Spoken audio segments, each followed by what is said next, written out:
Welcome. It's our Human Resources meeting, February 3rd, 2023. The time is 10:01 a.m. I'm calling this meeting to order. In attendance are Commissioners Brooks, Matari, and Duncan. Are there any changes to the agenda? Okay.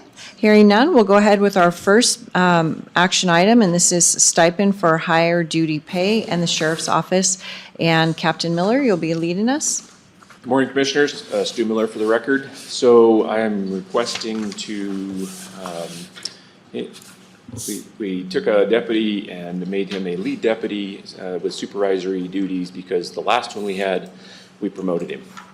And so I still have a need to backfill his position because we still have one sergeant out on extended IOD. And when I sent the request in for the financial information outlook, so an increase in FY23 would be $7,629 for the remaining 27 weeks. However, because the current sergeant that's out receives workman's comp, we collect 60% of her wage back, and so that's $26,652. So technically, it's a budget neutral expense. And that's all I got. Okay. Unless you have any questions. Oh, any questions? No questions. No? All right, then I would entertain a motion.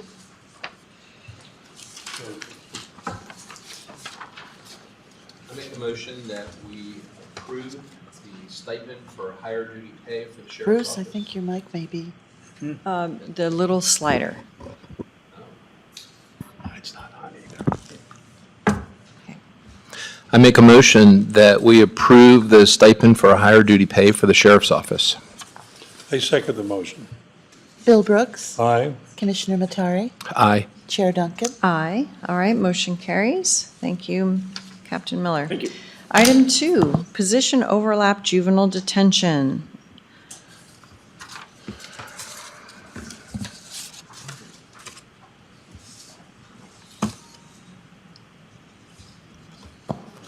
Good morning, Commissioners. Eric Sheffield here, Juvenile Detention, and we're making a budget neutral request using salary savings to fund an 11-week overlap in a shift supervisor position to train that person until their predecessor is promoted on May 1st. On the 1st of May. The 1st of May, yes. Okay. All right, any questions? No questions. All right, I would take a motion. I move that we approve the position overlap with juvenile detention. I second the motion. Bill Brooks. Aye. Commissioner Duncan. Aye. Oh, I'm sorry. That's okay. Chair Duncan and Commissioner Matari. Aye. So, do you want me to say aye again? Nah, you don't have to. Okay. All right, thank you. Thank you. Thank you. All right, item 3, parity adjustment request for payroll technician in the auditor's office and clerk and auditor Falcon. Finance Director Brandy. Yes. Thank you, Commissioners. Well, we're here today. We were fortunate to hire someone for our new payroll technician. As you know, we moved our accounting manager into the chief deputy position, and we took our payroll tech, and he decided to accept the accounting manager position. And so within that, we have the salary savings to move because of between the budget accountant of where we hired this year, and then also the accountant manager that we're hiring. Instead of a grade 12, step 6, we're bringing him in as a grade 12, step 4. And because of internal alignment, we're asking for the new person that's starting at a step 3 that our existing payroll tech that we hired last year that had well over 20 years experience to bring them to a step 4. Okay. And as you can see, Brandy did the projection showing with the next ask that we're asking that there's still salary savings of this year of $10,917. In fiscal year 24, there'll be $17,739 of savings. All right, questions? No questions. Questions? Bill, no questions? All right. Not a one. All right, motion. I make a motion that we approve the parity adjustment request for the payroll technician in the auditor's office. I second the motion. Bill Brooks, Aye. Commissioner Matari, Aye. Chair Duncan. Aye. All right, motion passes. And item 4, pay adjustment request for the clerk's office. All right, this ties into, similarly to this last request. As position of Chief Deputy Clerk, I was a step 4, and the person that I hired that's been at the county for 12 years and has over 25 years of management experience graciously took the offer of Chief Deputy. And I'm asking, because it's still inside of Policy 120 with her years of experience, to bring her to step 5. But because it's wasn't budgeted this year, because my position was a step 4, then I'm bringing it before the board to bring her to a step 5 to market. And again, their salary savings of this year, $10,917. Okay, and had you just hired her as a step 5 day 1, we wouldn't really be having this conversation. Well, I just talked to Sylvia, because it's still inside of policy. Yeah. And I would say, because we have the salary savings, is it outside of budget, but because it was budgeted as step 4, I wanted to bring it to the board. Sure. Okay, questions? No questions. Okay, motion? I move that we approve the, request for a new employee. Nope, this is the pay Back- adjustment back one, yes, request. pay adjustment. Yeah, I move that we approve the pay adjustment request by the clerk's office. I second the motion. Bill Brooks, Trying to make this harder than it was. Aye. Commissioner Matari, Aye. Chair Duncan. aye, all right. Request approved. And now we will go on to item number 5, request for a new employee with adult misdemeanor probation, and our director, Keith Hutchison. Good afternoon, Keith Hutchison, Kootenai County Adult Misdemeanor Probation. Coming forward to you asking for a new position. The reason why I'm coming forward is in the mid-year is because of the overload that we're getting with the cases. They're not going to go down. I've talked to the courts. They have a lot of them stacked up. Currently, it's about a 20% increase from last year. Currently, we have officers sitting around 90 to 100 on their caseloads. It's shown in the second section there with their codes, not their codes, their caseloads that are loaded on them. We currently are having issues with just getting people in and on the probation within the period of time, within a couple of weeks. The problems that we're running into is, like, most recently, our most recent one that just pops to mind is the one that was in the officer-involved shooting. We got out there the week before, and then just the level of violence that we're seeing out there with our probationers is gone up a whole lot. I could throw a lot of other adjective words into it, but just being blatant, it's gone up tremendously. That's why I'm coming in and asking for the position right now to see if I can get the caseloads down so we can get out and continue to do our home visits. Doing our home visits is probably where we're making our biggest increase of, trying to decrease the crime. This past year, we were able to get out to about 1,100 home visits, which is pretty good. Kind of on the caseload side of it, we have DUI court, we have DV court, and we have had a strong increase on interstates. We used to have maybe 15 to 20 interstates a year. We're sitting up around 81 now. Those are the people coming in from other states, and we have to accept them.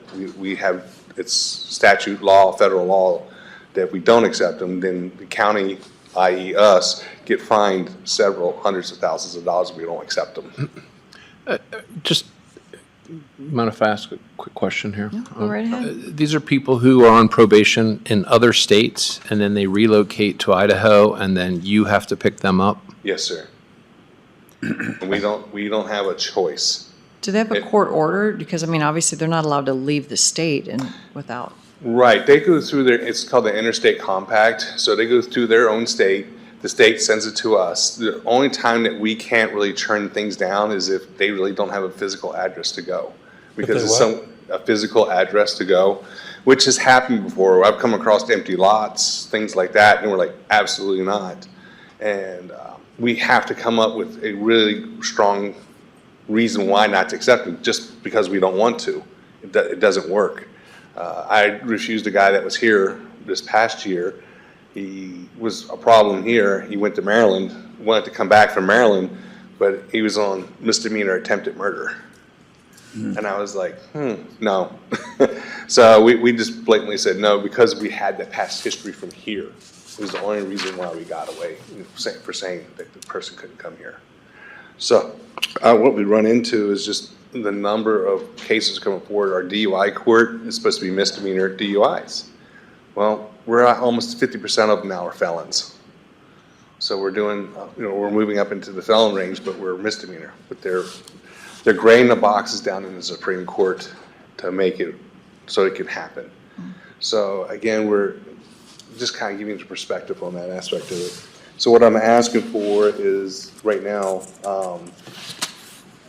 a grade 1, step 9 to come in for this year and then continue on. And then number 6 on the, yeah, grade 9, step 1. Sorry, my bad. Got mixed up there. Thank you. And then come back later possibly with the parity once I know a little bit more information. If I have somebody that comes to, comes in and applies. If I need to create parity within the department, come back later at that, but start off as, with just the basic one, the grade 9, step 1. And then asking for $11,000 for staffing them. Okay. I don't have the money in my budget for this, is why I'm coming in front of you. I run a very lean budget.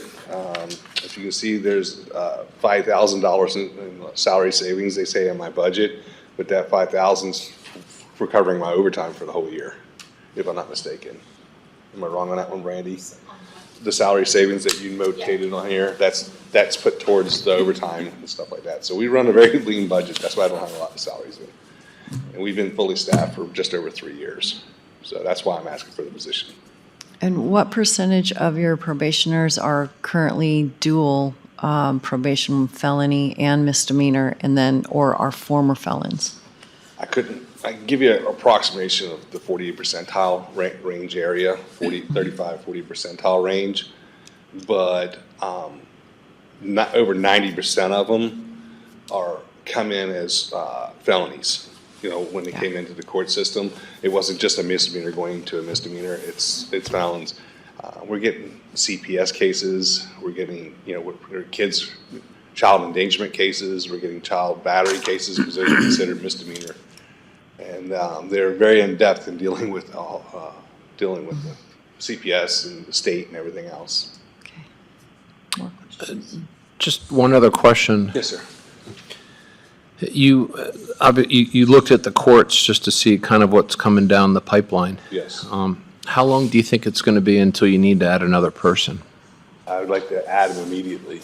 No, I mean another person after this position. Oh, another person after this one? I didn't expect to do this one. This one really threw me off a lot on that aspect of it.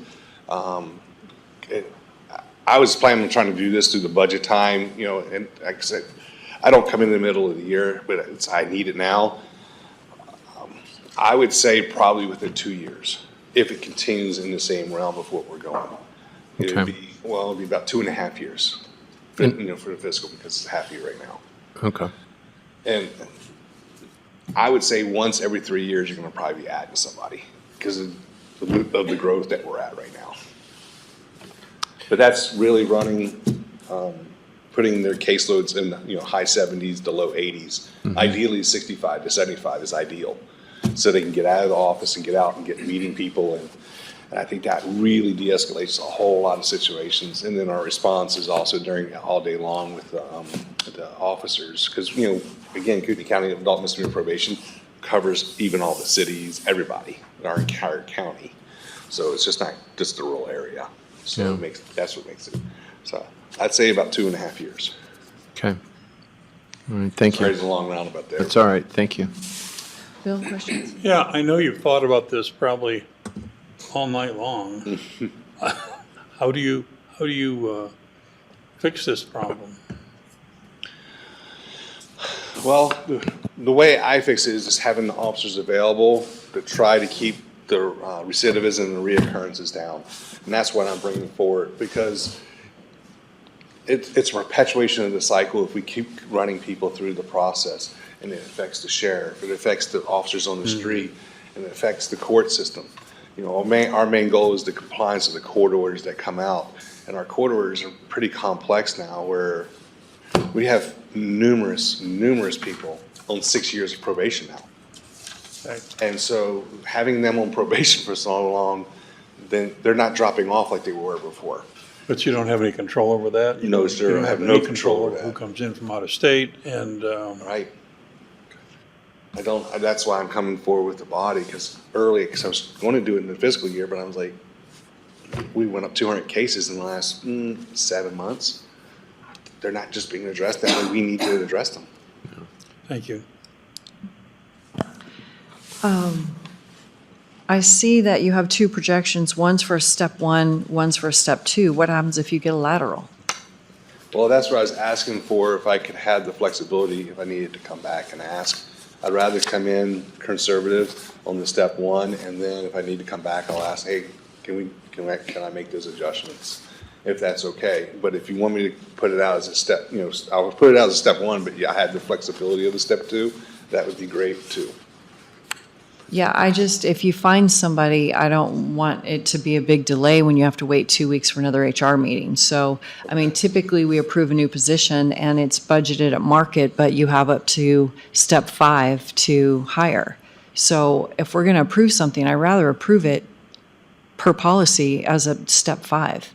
So is there, But if I did the step 5 portion of it, the entire department would have to move 3 steps. okay, so even if you find somebody to hire who would Right. qualify for step 5, you would bring them in lower? Yes, I would have to, because I would have to keep the morale and everything within the department to make it right. And just be upfront with everybody.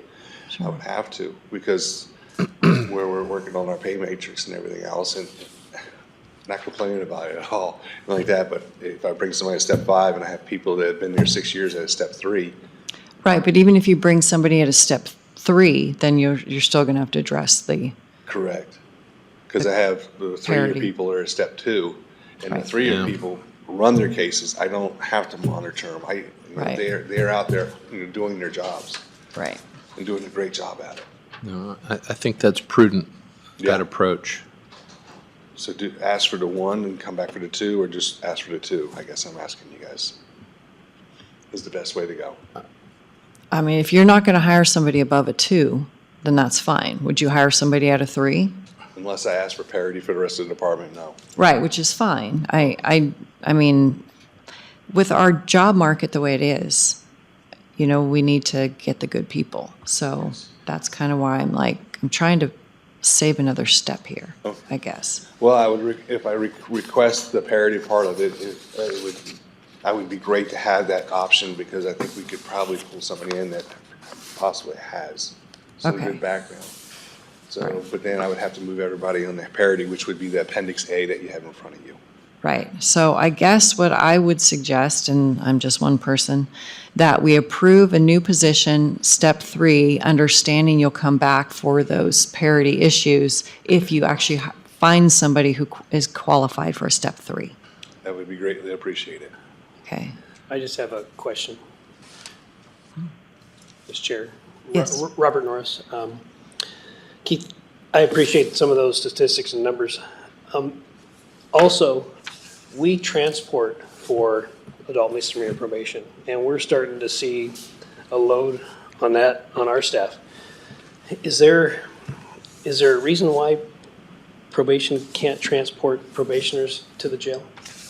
Well, we looked into it back early times of like 15, 16, it was looked at, and the proposal was it has to be a caged vehicle. I have to also provide EVOC instructing at the time. Also, I'd have to get ICRIMP on board with our insurance to make sure that's happening.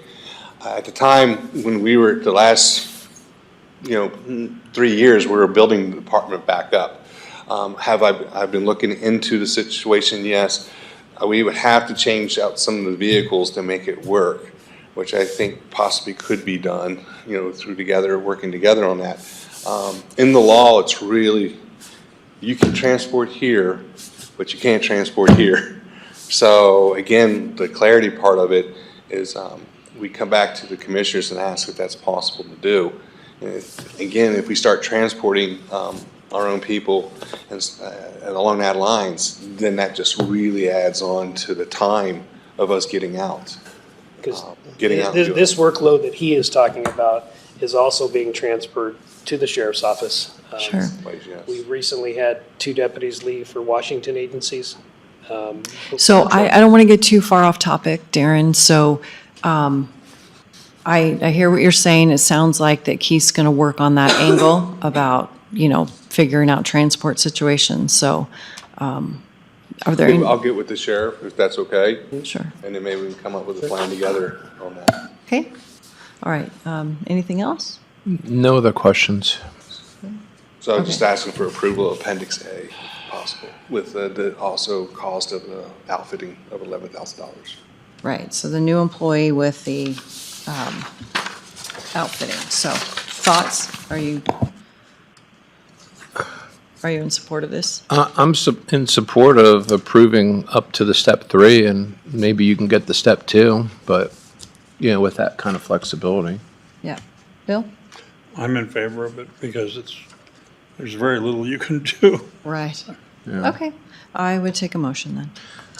I make a motion that we approve the request for the new employee for adult misdemeanor probation up to a step 3, grade 9.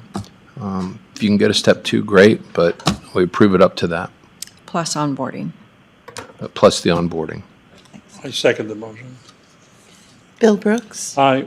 Commissioner Matari, Aye. Chair Duncan. Aye. All right. That passes. So I understand until you get that person, we don't need to handle item 6. Okay with the board that I run it through the liaison real quick, so I don't have to wait 2 weeks if something does come up? Since it's approved up to 3, I can give you the information, and then it can be deciphered really quick. Yeah, Right? we'll still get a second to put it on HR meeting because you need to Right. bring it forward. But yeah, that's, yeah. Thank you very much for your Yep. time. Thank you. Thank you. Okay. Public comment? Jonathan, nobody? Bob, Sheriff Norris, I'm sorry. Yes, sir, Mr. Commissioner. What's your census today at the jail? 519. Didn't check it today, but we're in north of 500. So it's still going up. Correct. Yeah, it's not likely to. We might have some fluctuations, but the state situation is not going to resolve for several years. And you have over 100 for, Oh, yeah. due for state. And what really the big problem is the number of special handling type of inmates. That's really where our high-risk problems, as, we had a unfortunate situation on January the 1st of this year. But those things are reflective of what's happening in our community, that's happening in our jail. We have a lot of special handling situations that require more personnel. And that's where our high-risk vulnerability is. We're about 160 of special handling inmates. Okay, Thank you. thank you. All right, 10:24, meeting adjourned. Thank you, everyone.